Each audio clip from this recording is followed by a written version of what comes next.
I've mentioned this before, but it needs repeating. Because of the boom of the video store, some flicks were always in tandem for a certain generation and age group. The catalog effect, or the Bowie effect, as I call it, is when you traverse through a body of work by an artist that changes somewhat drastically, or with directors and writers via film. But because you didn't live the passage of time yourself, you can easily judge the work based on merit over hype and anticipation. Time heals, as they say. Now for me it was Predator 1 and 2, Warlock 1 and 2, Ghostbusters 1 and 2, the first two Critters, and of course, both Gremlins. Now before anyone complains in the comments that this isn't horror, Gremlins 1 and 2 have horror elements, with the first leaning far more into them of course, but these movies have always had many different subgenres running through them, and this sequel turns all of them up to 11. These go to 11. Yes, it's not fully horror, but it is still present in the sequel, so please, let's just all come together on this and relax. Now, Gremlins 2 isn't hated, though for most of my life it was always kind of looked down upon. You know, lesser than. Fuck you, blow me. I find this sequel a fascinating entry, setting up the introspective weirdness that would define a chunk of the 90s. Like I always say, if you partake, pour yourself something nice and smoke 'em if you got 'em.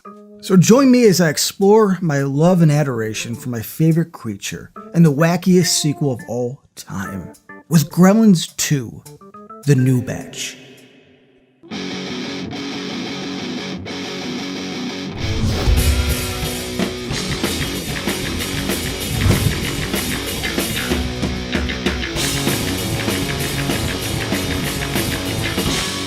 I want to thank you guys for watching The Black Sheep and ask that if you enjoy our shows, please subscribe to our channel right now. Like this video and click on the bell so you can be notified each time a new video goes up.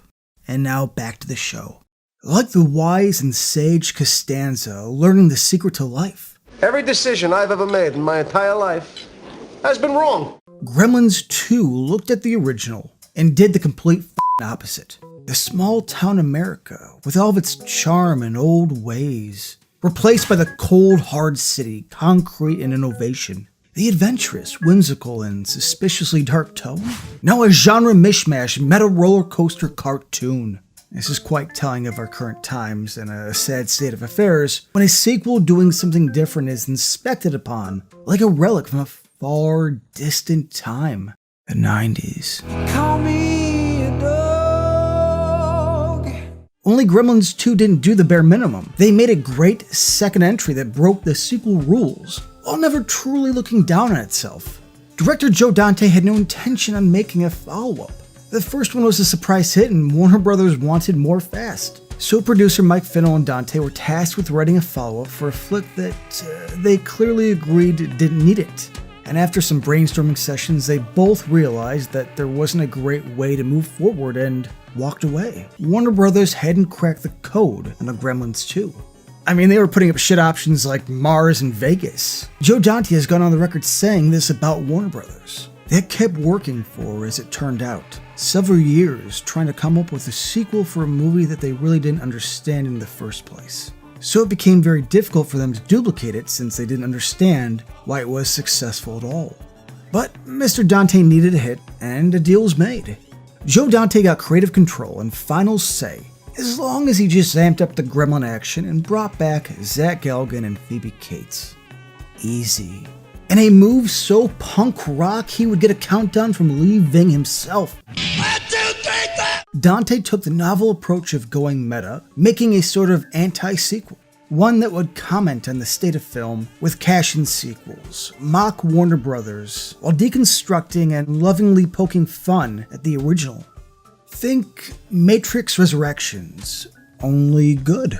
I'm sure you can understand why our beloved parent company Warner Brothers has decided to make a sequel to the trilogy. They informed me they're gonna do it with or without us. Then maybe just don't make it. Meta's been around, of course, but this type of approach was somewhat unique, and not one you'd expect to infiltrate the second chapter of an adventurous family film. See, the meta subgenre is like found footage. It's an interesting concept that can easily collapse under its own weight, and it always tends to think it's smarter than it actually is. And for every good one, there are triple that shitting the proverbial bed. Gremlins 2 was built from the ground up with the idea of cheap sequels infesting this sequel. You can see a gremlin wearing an anti-Gizmo t-shirt. There's a famous scene where the Clamp security/tech team is ripping on Billy for the ridiculous Mogwai rules, or the real critic that disliked the original in this actual movie. Both a wink and a playful jab, though I should say I do see Dante giving the middle finger during the rules scene. It's an early jab at the trolls who overthink and take the fun out of everything. And they cross the time zone. I mean, it's always midnight somewhere. And of course, Hulk Hogan yelling at the Gremlins to put the movie back on. Gremlins 2 didn't invent meta, far from it, but found a way to construct a story around the idea of how dumb the idea of another story is. But here's the good part, it's without the need to be in on the joke. This works because it does the one thing many seem to forget. It doesn't matter what you're preaching, or how smart and wise you think you are. The only thing, the first and only rule that matters, is you must entertain. This takes a bigger is better approach, and though it's clearly being sarcastic, it leads to a style and tone that gives Gremlins 2 a leg to stand on. What I loved about the 80s and early 90s is that movies were made with a focus on this single entity. It wasn't commonplace, though there are outliers of course, to think very far ahead with multiple entries, and how to keep the cash cow moving. But the freedom that Dante got let him experiment in ways that made an honest-to-God unique second entry. Going hard after the original, this starts off by killing Mr. Wing, putting Gizmo into animal testing and gene experimentation. And listen, I know this is the more fun entry, but I think people forget behind the cartoon aesthetic, it's still pretty mean, just in a more colorful way. The great Christopher Lee gets fried. We get more of that classic Gremlins murder, and Kate is nearly killed in an elevator crash, giving us a great gory sequence. And let's not forget, the Gremlins basically crashed the global economy. We're advising our clients to put everything they've got into canned food and shotguns. And the story is simple. Billy and Kate have moved to New York to start a new and promising career. We get a gremlin adventure in a skyscraper. I think the bar and theater scene from part 1, only half the movie and a lot crazier. Kind of like the underrated cocaine-fueled Predator 2, which did the location swap the same year. The change in scenery allowed for more experimentation and one hell of a family experience. Gremlins 2 is a charming beast that mocks anything and everything, yet gives us, the audience, the creativity and spirit that every goddamn rehashed sequel was missing. Where the fuck do you get that stuff? No, not you, Riggs. We all grew up with you guys, and Donner gave us a journey of a lifetime. There's a reason why that Key & Peele skit felt so right. It really does feel like a kitchen sink approach that somehow worked perfectly. You talking about a gremlin whose sole purpose in this film is just that he looks stupid as fuck? Yes, it can be in the movie, and it is in the movie. Now, do I miss the Peltzer family? Of course. Hoyt Axton had a presence that was clearly missed, but this sequel gives us a well-rounded and layered cast sprinkled in. We get Christopher Lee, Robert Picardo, long live Voyager, the great Dick Miller, back as Murray, and that poor guy is shell-shocked from his original encounter. What was that? I heard it too. Of course you heard it too. What does that mean? Robert Prosky is Grandpa Fred, the depressed Svengoolie knockoff that's over the hill and constantly depressed, and maybe the most relatable character in this movie. People who watch TV at 3:30 in the morning aren't scared of the Wolfman. Only thing that scares those people is getting sober and finding work. Zach Galligan and Phoebe Cates wisely return, giving us some hometown heroes to root for. Watching them deal with a building that's so state-of-the-art that it doesn't even work is enjoyable on its own. The corporate jabs here are sharp and brutally honest. If you ever worked for a big corporation, this bullshit jargon will hit close to home. This is your problem right here. You only see your little part of it. I have to have a complete situational long-term overview outlook perspective. It's as simple as that. And then there's small things like the fire alarm giving you the history of fire, before you burn alive, which is such a clever addition that most wouldn't even notice. Fire, the untamed element, oldest of man's mysteries, giver of warmth, destroyer of forests. Right now, this building is on fire. John Glover steals the show as the mystifying and surprisingly lovable Daniel Clamp. Someone who is clearly the villain, yet Glover plays Clamp with a boyish sense of self.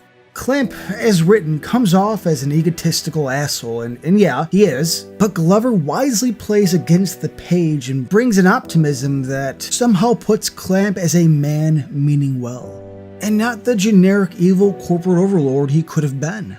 And he's a clear mix between an 80s Trump and Ted Turner. Clamp's book even uses the same font as The Art of the Deal, and Clamp even tears up at his admittedly beautiful end-of-the-world broadcast, poking fun at the one CNN has.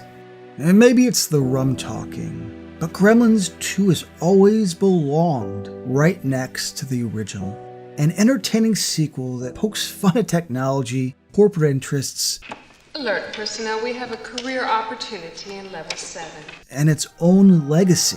Joe Dante and writer Charlie Haas put together something that took giant swings and landed every one. This ran as fast as it could away from a traditional follow-up, giving us one of the best damn sequels of the 90s. Meta insider commentary aside, at face value, Gremlins 2 personifies an ending of an era, a time and place that can't exist now, where sequels aren't planned ahead, no universe, no streaming spin-off, but one of the last eras where one could make something a little bit strange. Just violent cartoon monsters mocking anything and everything, going funny then gross, and ending in a musical number that goes off the deep end. Well, that's the review.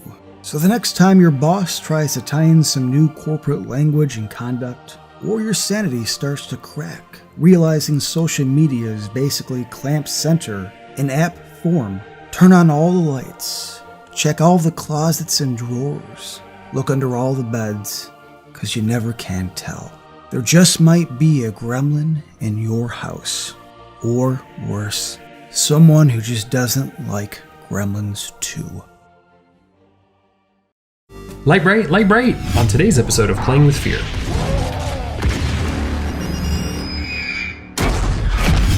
Welcome to JoBlo Horror Video's Playing with Fear, where we take a look at some of the landmark horror titles throughout the history of gaming.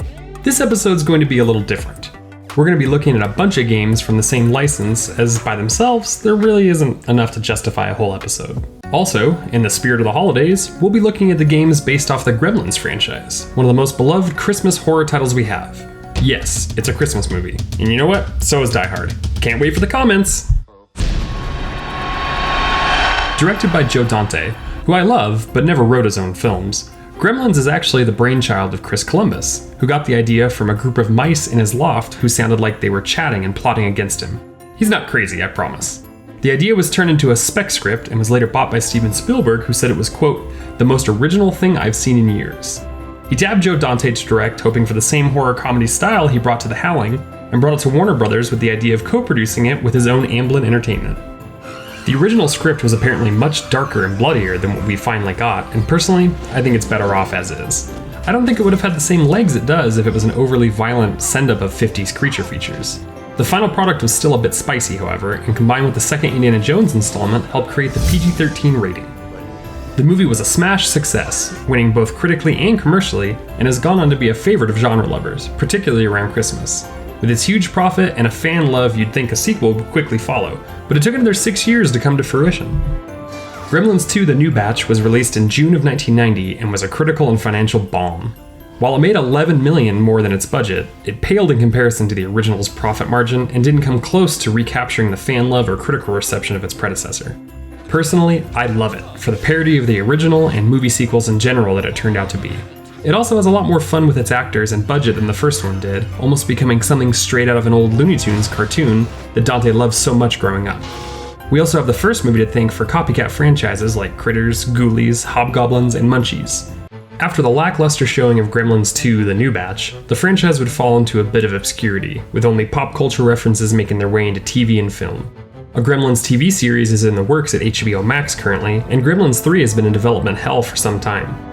Merchandising, however, is a different story. The franchise has produced books, comics, toys, stuffed animals, and of course... We start our Gremlins video game journey at the release of the first film in 1984. If a thing existed, it was made into some sort of home computer gaming experience, and Gremlins was no different. First up is Gremlins for the Atari 2600, developed and published by Atari as a direct tie-in to the film. It is a 2-screen game with a handful of difficulty levels that change a couple of things. The first screen sees the player take control of Billy attempting to catch mogwais that are jumping off his roof. Sure. If they land, they will immediately eat a cheeseburger and go into a pupal state egg that we all know will become a titular gremlin.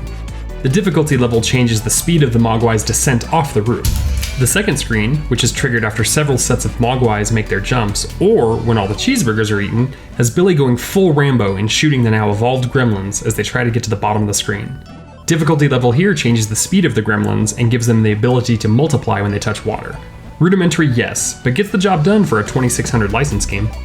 Next up was Gremlins The Adventure from 1985. Published by UK-based Adventure International, the game was released for BBC Micro, ZX Spectrum, Amstrad CPC, Commodore 64, and the Acorn Electron, which is very real and not something that I just made up. Again, following the story of the first film, the game stretches its legs by being a text-based adventure. Brian Howarth developed it and had already made a name for himself with the Mysterious Adventures games. The gameplay here is like Zork. You remember Zork, but with pictures and occasional animations. Some of the versions, though, are actually text-based only. You play as Billy and go through many of the settings of the film. The screen tells you what you see, and you can type in what you want to do. If you have seen the movie, then you will have an idea of what needs to be done in certain scenes. Chop a gremlin's head off, turn on the blender, etc. Time moves fast within the context of the game, and you will lose if you do not move fast enough. If you know what you're doing, however, the game can be completed in less than an hour. For 1985, this is pretty cool. Gremlins from 1986 would be released for the Apple II, Commodore 64, and Atari 5200. The game was again developed and released by Atari, and while it would be a step back in design from a text-based story mode of the previous entry, it looked leaps and bounds better than its 2600 counterpart. This game is a single-screen affair, but as you can see, much nicer. You again take the reins as Billy, and you are tasked with killing gremlins and collecting mogwai. You have a set timer on each level, and can complete it by either living through the night or catching and safely returning all the mogwai. While it's not half as involved as the text adventure, it's a fun and addictive little top-down actioner. While some of the levels are stupidly easy, the later ones can become insane with the amount on the screen at the same time. The graphics and sound design are top-notch for the time, but good God will the music make your head explode.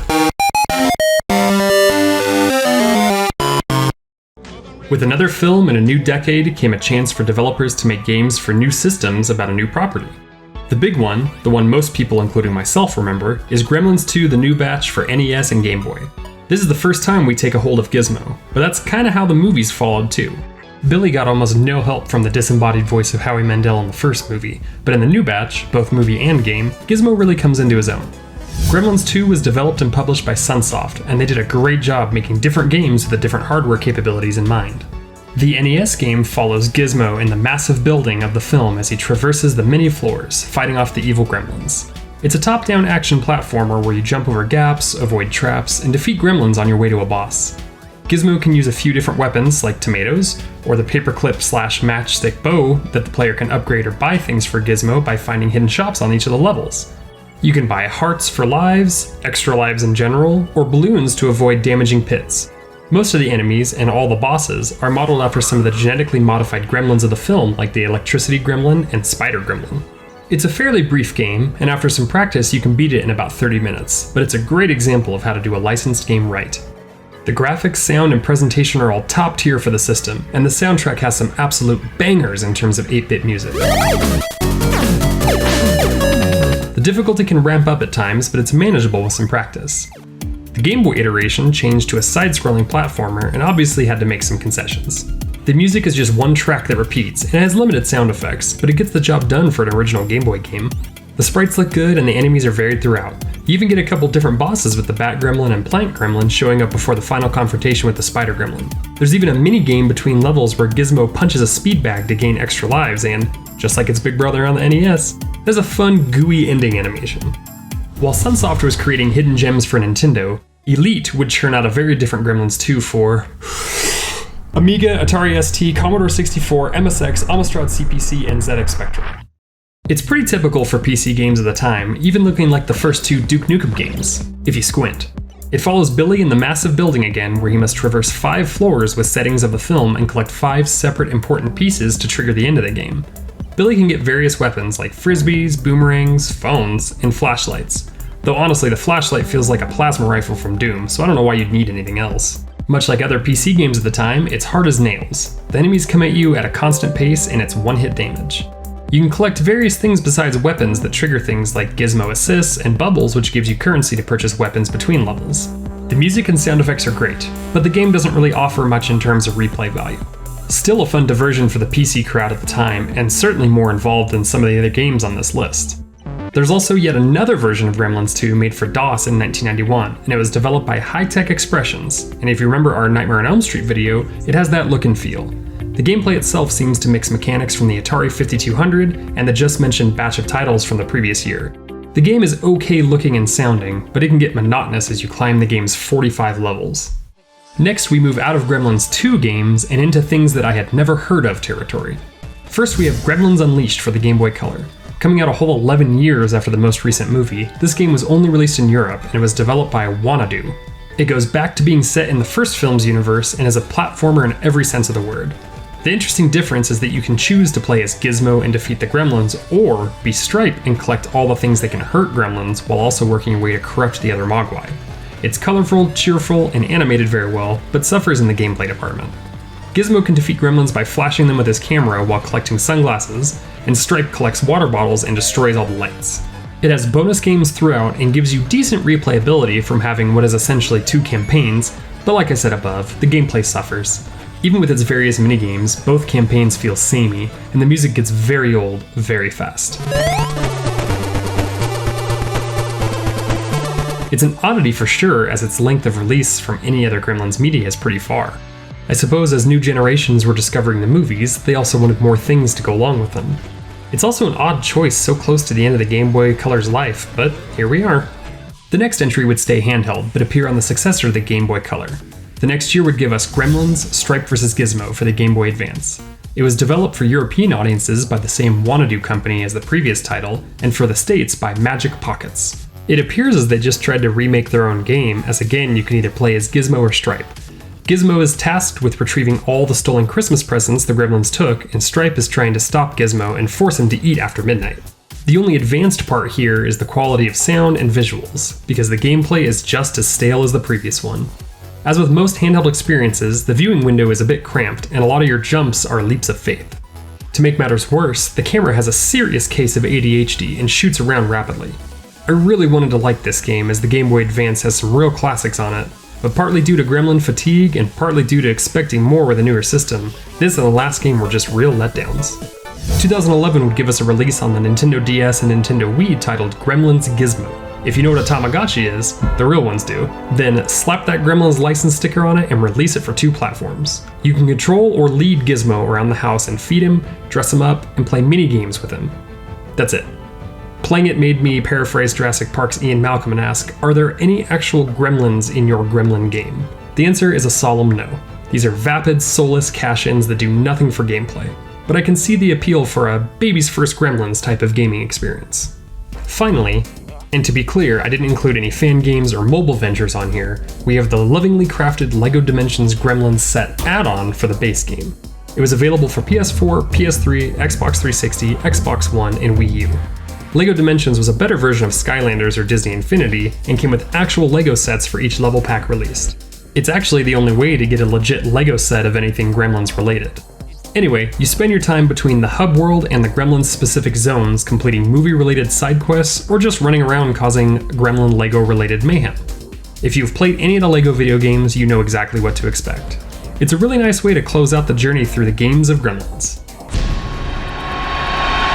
You know, for a property that only has 2 movies, and neither released in the past 30 years, Gremlins has quite a few video games to explore. They also run the gamut of both quality and style of game. The Sunsoft rendition of Gremlins 2 for the NES is certainly the high point, but I would say all of them are at least worth checking out for any fan of the series. With a Gremlins TV series set to show up soon, there's always a chance we'll get another stab at a Gremlins video game. Gremlins Battle Royale, Gremlins first-person shooter, Gremlins real-time strategy? You tell us! Let us know in the comments which of these games is your favorite, and which ones you had growing up. Is there another series of licensed games we should explore in this format? Let us know, and we'll see you on the next episode of JoBlo Horror Videos Playing with Fear.